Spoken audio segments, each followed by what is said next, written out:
కారం రంగు రుచితో ఉంటుంది. ఆచి మిరపపొడి అదరగొట్టే కారం రంగు రుచి. ఏపీలో ఇంటర్మీడియట్ విద్యను బలోపేతం చేసేందుకు మంత్రి లోకేష్ నిర్మాణాత్మక చర్యలకు శ్రీకారం చుట్టారు. ప్రభుత్వ కళాశాలలో విద్యార్థుల హాజరు శాతం, ఫలితాల మెరుగుదలకు చర్యలు చేపట్టారు. ఇందులో భాగంగా రాష్ట్ర వ్యాప్తంగా ఇంటర్మీడియట్ విద్యార్థులకు డొక్క సీతమ్మ మధ్యాహ్న భోజన పథకం ప్రారంభించారు. ఆంధ్రప్రదేశ్లోని ఇంటర్ విద్యార్థులకు మధ్యాహ్న భోజన పథకాన్ని మంత్రి నారా లోకేష్ ప్రారంభించారు. విజయవాడ పాయకాపురం ప్రభుత్వ జూనియర్ కళాశాలలో ఈ కార్యక్రమాన్ని పునః ప్రారంభించారు. మధ్యాహ్న భోజన పథకం కోసం 27,39,00,000 ఖర్చు చేయనుంది ఏపీ ప్రభుత్వం. ఇక వచ్చే విద్యా సంవత్సరం 85,84,00,000 ఖర్చు చేయనుంది. బాగా చదువుకుంటేనే మంచి ఉద్యోగం వస్తుందని, మంచి ఉద్యోగం వస్తే కుటుంబాన్ని బాగా చూసుకోవచ్చని లోకేష్ విద్యార్థులకు సూచించారు. ప్రైవేట్ స్కూళ్లు, కాలేజీలకు ధీటుగా ప్రభుత్వ పాఠశాలలు, కళాశాలలను తీర్చిదిద్దుతున్నట్లు వివరించారు.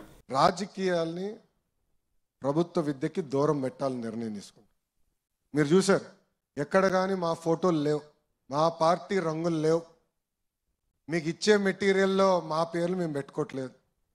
ఎవరిని చూసి మనం సమాజానికి సేవ చేయాలి, ఎవరిని చూసి మనం మంచి పనులు చేయాలో వాళ్ళ పేర్లు పెట్టాం. డాక్టర్ సర్వేపల్లి రాధాకృష్ణన్ గారి పేరుతో స్కూల్ కిట్స్ అందజేశాం. డొక్క సీతమ్మ గారి పేరుతో ఈరోజు మధ్యాహ్న భోజనం పథకం అందజేస్తున్నాం. గతంలో ప్రభుత్వం కార్యక్రమం చేస్తే ముందర పట్టుకెళ్ళేది మన పిల్లల్ని. ముఖ్యమంత్రి గారి ప్రోగ్రాం వస్తే మనం వెళ్ళాలి, మంత్రి గారి ప్రోగ్రాం వస్తే మనం వెళ్ళాలి. నేను ఆదేశాలు జారీ చేశా, మన పిల్లలు ఎక్కడికి వెళ్ళరు, ఓన్లీ చదువుతారని. ఏ ప్రోగ్రాంకి వెళ్ళేదానికి లేదు.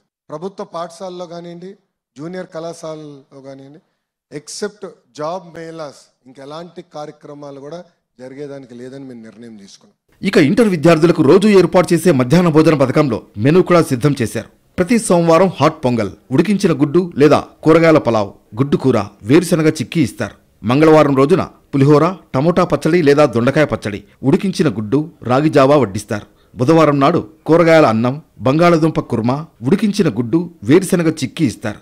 గురువారం రోజున సాంబార్ బాత్ లేదా లెమన్ రైస్, ఉడికించిన గుడ్డు, రాగి జావా అందిస్తారు.